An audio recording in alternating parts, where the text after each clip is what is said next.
Territorio privilegiado en muchísimos aspectos, en el monumental, en el gastronómico, en el natural, y todavía conservamos el encanto de esos espacios llenos de vida que no han sido todavía devorados por la masificación turística y su consiguiente homologación con cualquier otro lugar del planeta. Por eso, partiendo de esta situación de privilegio, debemos ser capaces de crear riqueza y empleo desde el turismo, pero buscando siempre mantener la identidad y desde los estrictos criterios de la sostenibilidad. Presentamos en esta feria, en esta edición, nuevos productos y nuevas estrategias turísticas, una provincia, A Coruña, y 6 destinos, y una inmensa diversificación en la oferta turística que aún queda por planificar. Queremos tocar lo mínimo posible, queremos preservar lo máximo posible, no alterar gravemente nada. Tenemos la inmensa suerte de vivir, sobre todo en paz y en una tierra hospitalaria. Y queremos que así se nos conozca, como una tierra hospitalaria tranquila y que vive en paz. Somos una tierra, la provincia de A Coruña, de caminos. Y para conocernos, nada mejor que andarnos. Decía el poeta, uno de los mejores poetas gallegos, Celso Emilio Ferreiro, que camino a pie es por eso que veo el mundo tal cual es. Pues queremos que la provincia de Coruña se conozca a pie. Somos una provincia, un territorio surcado por caminos. El camino francés, el camino inglés, la ruta del medievo, el final del camino. Aquí hay alcaldes que están en ese final del camino, en Fisterra y Muxía, después de la llegada a Santiago de Compostela. Y ahora un camino más que es a Ruta dos Faros da Costa da Morte. Invitamos a todo el mundo a que nos descubra, a que llegue a Galicia y una vez en Galicia que nos descubra caminando, porque es así como va a saber realmente lo que es Galicia y cómo somos los gallegos y las gallegas. Por lo tanto, por mi parte nada más, dar las gracias por la asistencia a este acto de presentación del Camiño dos Faros da Deputación da Coruña. Y os voy a dejar con Sofía Agrofojo, una de las voluntarias e impulsoras de Camiño dos Faros, con la Asociación do Camiño dos Faros y los trasnos de A Costa da Morte, que con su ilusión y su voluntarismo ha colocado el patrimonio litoral de 9 ayuntamientos del geodestino Costa da Morte en primer nivel y ha sabido captar la atención de televisiones y medios tanto estatales como internacionales. Ella os va a explicar un poco las maravillas que tiene este producto, que en breve será un producto mucho más consolidado en la oferta turística de la provincia de Coruña, y posteriormente el periodista Santiago Garrido, un experto en turismo y un experto sobre todo en Costa da Morte, os explicará todo lo que encierra también el paisaje mitológico de ese territorio por el que discurre el propio Camiño dos Faros. Por mi parte nada más, reiterar el agradecimiento de Diputación da Coruña por la asistencia a este acto. Muchas gracias.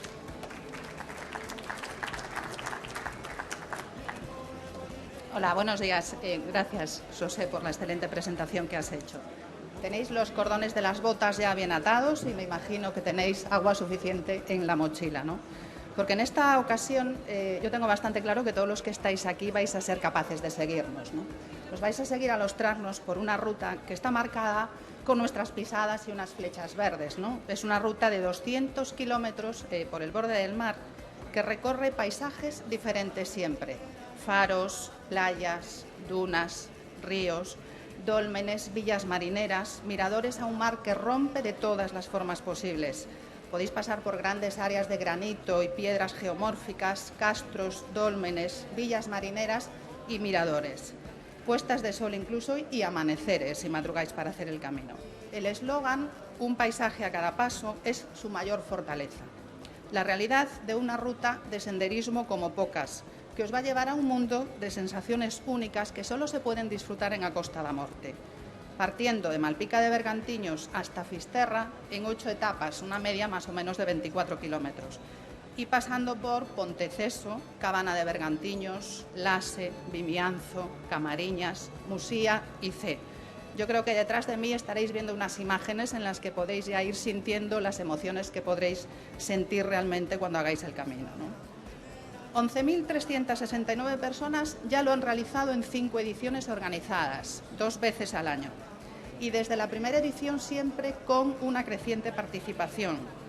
junto con una estimación de más de 1.000 personas que lo han estado realizando también por su cuenta, ¿no? Personas pertenecientes a asociaciones de senderismo, deportistas, centros de enseñanza, empresas, incluso periodistas extranjeros especializados han venido a recorrerlo, lo que nos permite ya demostrar in situ su viabilidad, consolidación y sostenibilidad. Pero los trasnos, y si a esta altura alguien no sabe lo que son los trasnos, se lo cuento rápidamente, son una especie de duendecillos traviesos que viven en los bosques frondosos, pero normalmente se acercan a los bordes de los caminos a realizar pequeñas travesuras y a meterse con los caminantes, ¿no? Por eso quizá lo hemos elegido como símbolo, ¿no? Y estos trasnos nos hemos marcado otra ruta. La andadura de esta ruta es un poco más corta, pero quizá encontramos mucho más complicados por la necesaria coordinación y convergencia con las líneas de trabajo y los procedimientos de los organismos públicos. Estamos señalizando ahora el camino como patrimonio natural y cultural compartido, de gran valor para nuestra provincia de La Coruña y su población, como recurso turístico, natural, cultural y, por lo tanto, con todo lo que tiene como polo de atracción y dinamización socioeconómica de la zona y de, conservación de primer orden. El firme de esta ruta, de esta nueva ruta que nos estamos trazando, es un aglomerado de cultura participativa y de apoyo, pero también de planificación y trabajo en común de la población y de las administraciones y de las entidades público-privadas implicadas. Estamos hablando de personas, de historiadores, de biólogos, medioambientalistas, músicos, pintores, personas que han colaborado y aportaron cosas. Y hablamos también de 9 ayuntamientos, la Diputación de La Coruña, la Consellería de Medio Ambiente y Ordenación del Territorio, Turismo de Galicia, que en estos momentos están movilizando todas las herramientas y las estrategias posibles. Esta ruta empezó a marcarse ya aquel famoso 7 de diciembre de 2012, cuando un grupo de 6 trasnos se lanzaron un reto y se dijeron, ¿seremos capaces de unir Malpica con Fisterra por el borde del mar?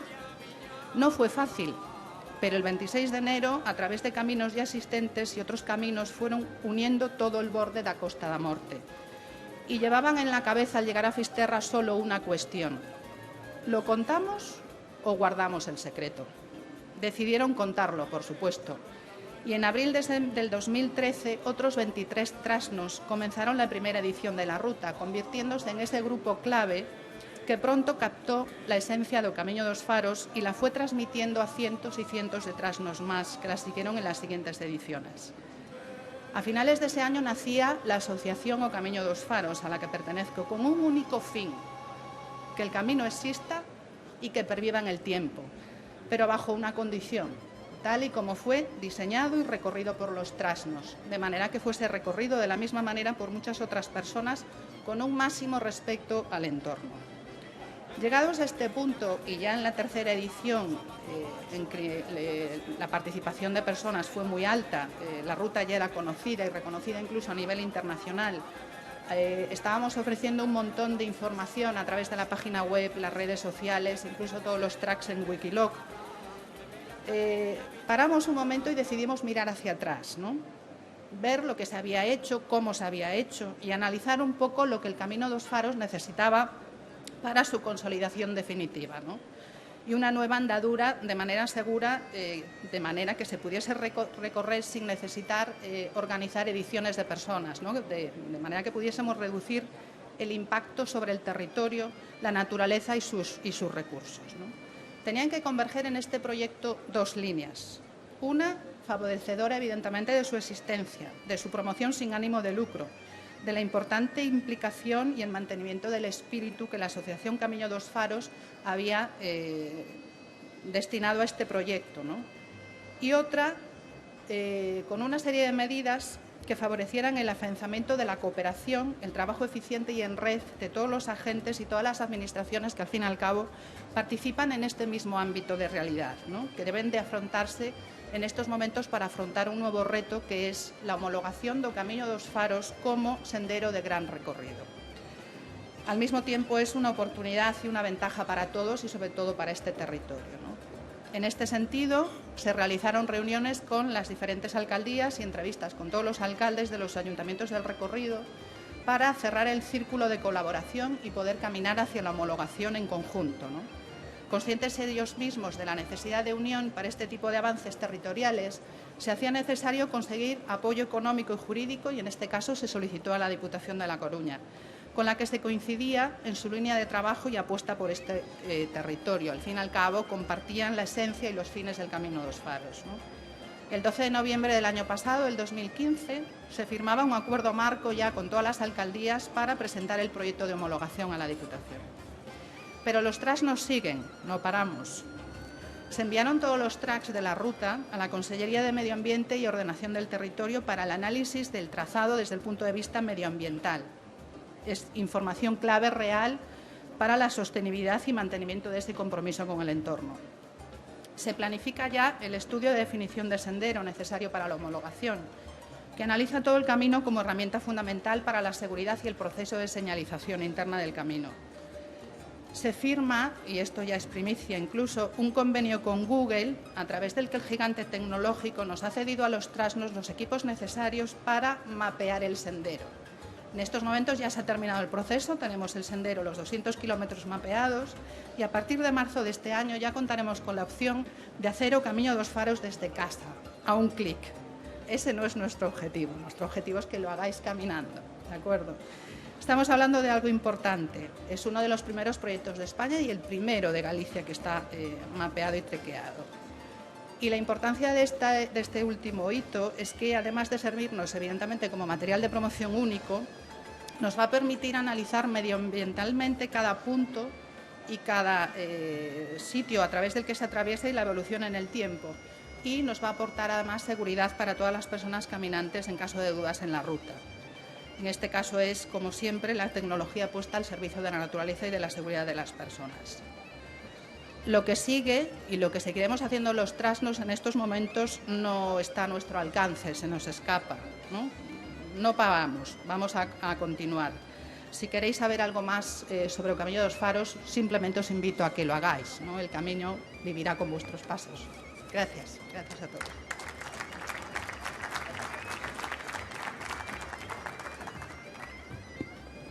Buenos días, gracias. No es casualidad que la Costa da Morte sea la comarca gallega más representada en Fitur en los últimos 18 años, de una u otra manera, pero la más representada y con mucha diferencia. Tampoco es fácil resumirla o definirla, o sí, se puede decir que toda Galicia cabe en ella, toda Galicia está en la Costa da Morte. Es un espacio mítico, cargado de leyendas, de gran belleza, la mayoría de ellas, bellezas naturales, pero también de buenos servicios para disfrutar. En sus 1.500 kilómetros cuadrados de territorio es extraordinariamente fácil hallar castros, dólmenes, iglesias, monumentos, parajes únicos, faros, grandes hórreos, algunos de los más grandes de Galicia, castillos y pazos, incluidas las Torres do Allo, el primero de Galicia como tal, que bien se merecen 1 y 1000 visitas y que es posible descubrir dejándose perder por los caminos muchos de la comarca.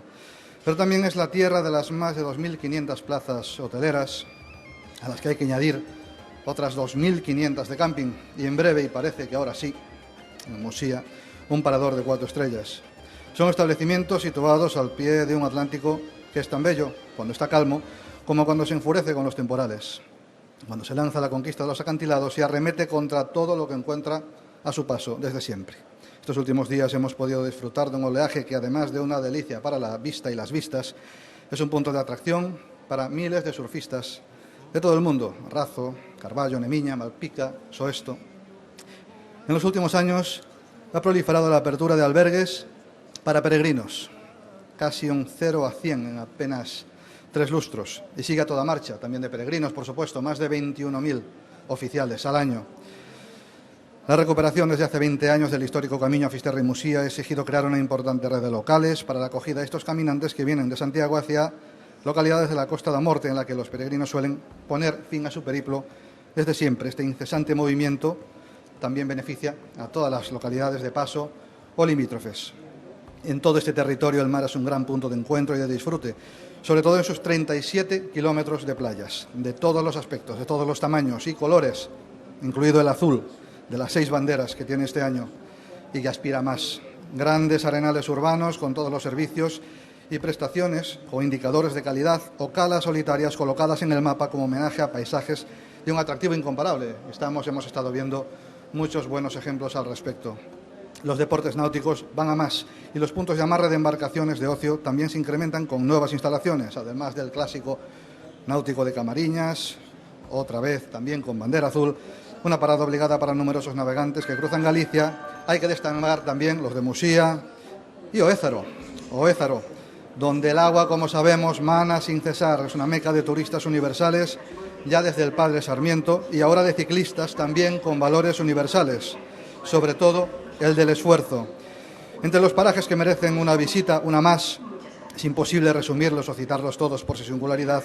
Conviene apuntar en la lista, entre otros, el faro de Punta Nariga, en Malpica, el último construido en Galicia, la desembocadura del río Anllóns, con toda su riqueza paisajística y ornitológica, la ornitología, otra fuente de turismo muy en auge, el Cabo Touriñán, donde está el banco con las mejores vistas del mundo, o uno de ellos, el Cabo Fisterra, donde el sol se sumerge en el Atlántico, convirtiendo cada ocaso en un momento cargado de magia que durante siglos alimentó el mito del fin del mundo. En fin, las rías, los miradores, de nuevo Oézaro, pero no solo, capillas románicas, Torre del Faro, en Brantuas, los inmensos arenales que citábamos antes. Cada lugar es un tesoro y hay muchos tesoros, como los faros, los más viejos y más altos y más fuertes.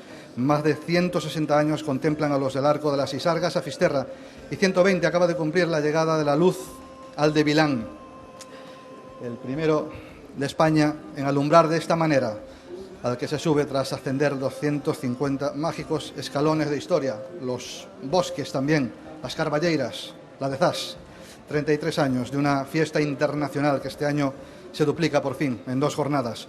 La Costa da Morte es también artesanía, mucha, buena. Las palilleiras de Camariñas, de Musía, de Vimianzo, la olería de Buño, con su centro en el Forno do Forte, la mostra en el Castillo de Vimianzo, todos dan forma hacia el exterior a tradiciones centenarias que forman parte de la identidad comarcal. La mostra do Encaise, qué decir de ella, las romerías, la Barca, San Fin, San Adrián, los Milagros de Cayón, la Semana Santa, Fisterra.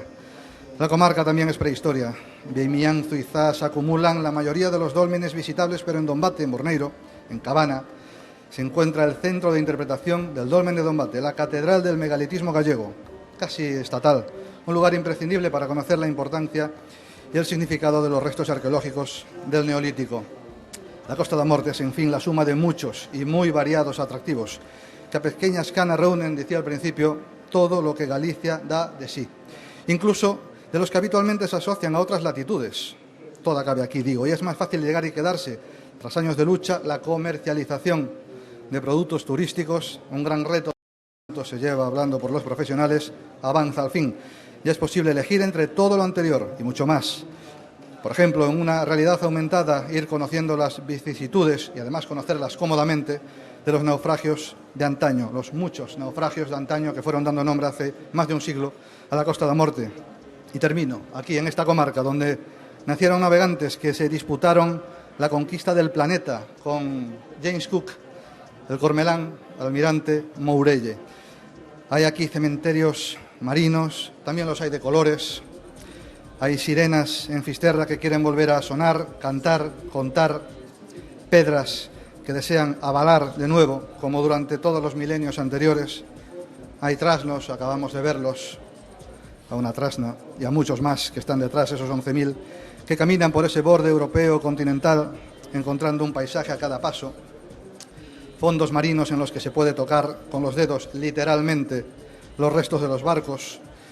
Museos modernos, museos clásicos, museos pétreos como los Penedos de Traba y Pasarela, que es la ciudad encantada de la Costa da Morte. También urbanos. Carballo, donde hubo un balneario romano, la capital de Bergantiños, la capital de la agricultura, es ya el gran lienzo urbano de Galicia, donde los artistas han tapado el feísmo con obras artísticas que se van sumando a la vanguardia de festivales internacionales, por ejemplo, de web series, también únicos y singulares a nivel español. En fin, es aquí donde está el fin del mundo, porque esto es la Costa da Morte, es la costa de amor. Muchas gracias.